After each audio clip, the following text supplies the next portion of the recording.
Asmara Genzi episode 301. Setelah dapat beberapa clue dari Tante Anita mengenai Arya Mohan dan Rose, dia juga dapat info mengenai Tante Anita yang ngajar di Tirta Persada dari Maria adiknya Rama. Karena itu Excel menyimpulkan kalau Rose dan Arya Mohan Alferik sekolah di Tirta Persada, dan Raisa Mary juga termasuk dalam lingkungan itu. Satu-satunya orang yang bisa ngungkap Arya Mohan yaitu Raisa, menurut dia. Raisa sendiri saat ini lagi dengerin cerita Cat mengenai Matthew yang lelah. Dan menurut Raisa itu kesempatan buat mereka cari tahu lebih lanjut tentang Excel lewat DM Instagram. Tapi Cat bilang ini terlalu beresiko, dia nggak mau sesuatu terjadi sama keluarganya kalau dia ngelakuin itu.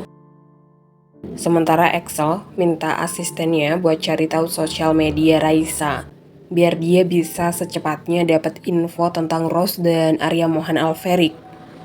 Di jalan, Harry narik tangan Akila, katanya dia cemburu sama Angin, kalau Akila nggak meluk dia.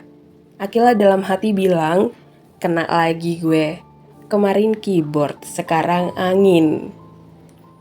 Fatah ketemuan sama Lydia, mastiin apa Lydia yakin gak mau minta uang tutup mulut atau sebagainya. Ya, Lydia yakin. Karena yang Lydia inginkan Akila tahu dia kakaknya dan mereka kumpul lagi sebagai keluarga yang utuh. Lydia gak akan meras keluarga Fatah lagi. Untuk itu Fatah bakal cari solusinya biar rahasia keluarga ini terungkap. Tapi Lydia harus sabar karena Akila pasti bakal shock.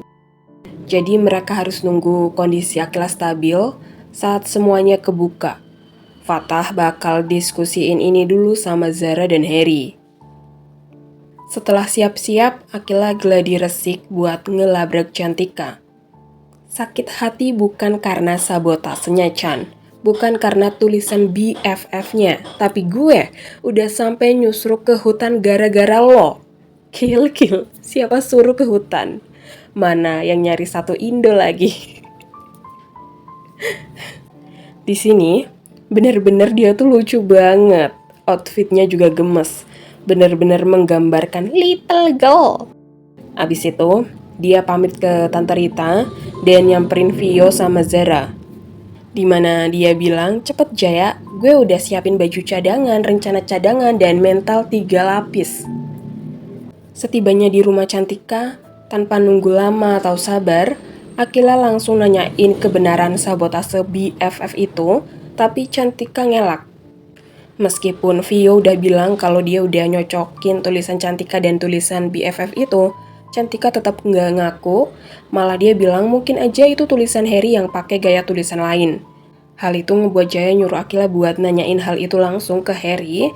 Awalnya Akila nggak mau, tapi setelah dibujuk, Akila mau tanya ke Harry, meskipun tanpa ngejelasin detailnya sama Harry. Dia cuma bilang, Her, kamu ada nulis sesuatu nggak di Polaroid yang kamu kasih ke aku? Harry bilang enggak. Jaya nyuruh Akila buat telepon ulang Harry di depan Cantika, biar Cantika bisa dengar sendiri, dan nggak bisa ngelak lagi. Akhirnya Cantika ngaku kalau dia yang nulis itu. Sama kayak kasus Headbook. Itu karena dia suka sama Harry. Tapi saat Akila masuk dalam kehidupan Harry, impiannya mulai hancur. Akila ngerebut kebahagiaan dia. Harry mulai ngabisin waktu sama Akila dan ketawa bareng Akila. Sementara dia yang lebih dulu kenal dan suka sama Harry semenjak masuk asrama.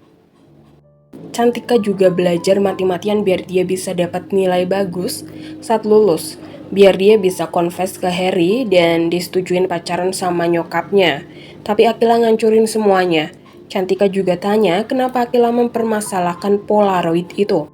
Pasti Akila juga punya perasaan sama Harry. Kalau enggak mungkin Akila sampai ngelabrak dia. Dan ya, Akila mengakui kalau dia suka sama Harry. Ya, gue suka sama Harry. Dan disitulah episode kali ini berakhir. Thank you yang udah mau dengerin aku dari awal sampai akhir. Thank you yang udah menonton juga. Thank you, and love you all.